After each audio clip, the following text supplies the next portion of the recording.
Guys, এর আগে get ready with me গুলো তোমরা আমাকে এত ভালোবাসা দিয়েছো, মানে আর বলার মতো না, মানে এত ভালোবেসেছি আমার গেট রেডি উইথ মি গুলো।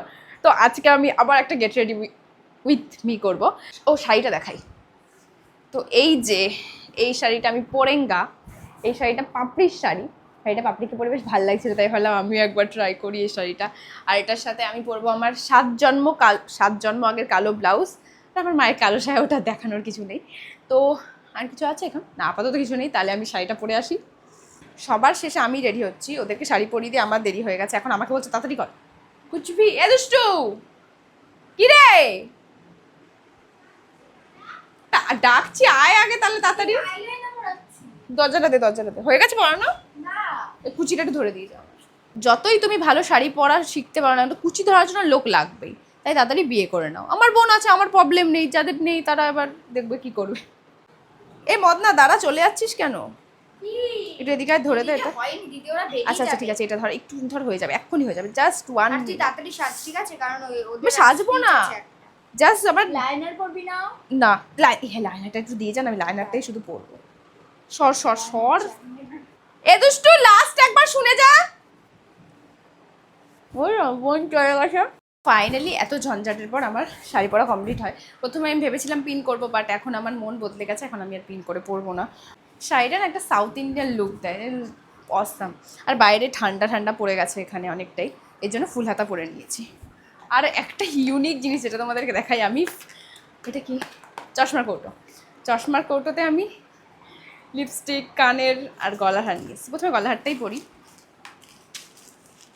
তো এই যে গলার হারটা আছে না, এই গলার হারটা একটা কাহিনী বলি। এই গলার হারটা আমার প্রথমবারে দেখেই এত পছন্দ হয়ে গেছে না, আমার খুব ফেভারিট এই গলার হারটা। এখন অসাম লাগে খুব। এবার এটা তো এসটাই নেই। আরে ছি,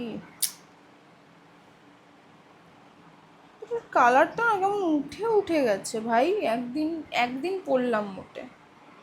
এই দামও নিয়েছে, এটা 150 টাকা নিয়েছে। এটা এখন এরকম কালারটা কেমন উঠে গেছে। আমার কাছে একটা কানের আছে, এই কানেরটা অনেক পুরনো কানের। এক্স্যাক্টলি এই কানেরটা আমাদের বাড়িতে একটা দিদি ফেলে রেখে দিয়ে চলে গেছিলো, আর এই কানেরটা আমার খুব পছন্দ হয়েছিল। তারপর থেকে এই কানেরটা আমি চলে। কি দেবো? লিপস্টিকটা আমি এখনই দেবো, একটু দাঁড়িয়ে যা। আমি কিন্তু এখনই রাখ দেবো। লিপস্টিকটা দিয়ে যা। হয়ে গেছে আমার, তাড়াতাড়ি। দিনকে দিন না মুখে আমার গোটা হচ্ছে কেন কে জানে এখন। আর এই দেখো, এই লিপস্টিকটা আজকেই দিয়েছে মার্চ থেকে। আরও কটা শেড আছে, 6টা শেড দিয়েছে, হেভি সুন্দর সুন্দর। তার মধ্যে আমি এই কালারটাই নিয়ে এসেছি, হয়তো এই কালারটা ভালো লাগবে। আর হয় এত স্টিকি, খুব ভালো খুব ভালো। আমি আয়না থেকে দেখে আসি হ্যাঁ পরে। আসলে বলো তো কি, এটা না আমার নিয়তি, মানে লাগবেই এখানে। এর থেকে ভালো জিনিস আর পেলাম না।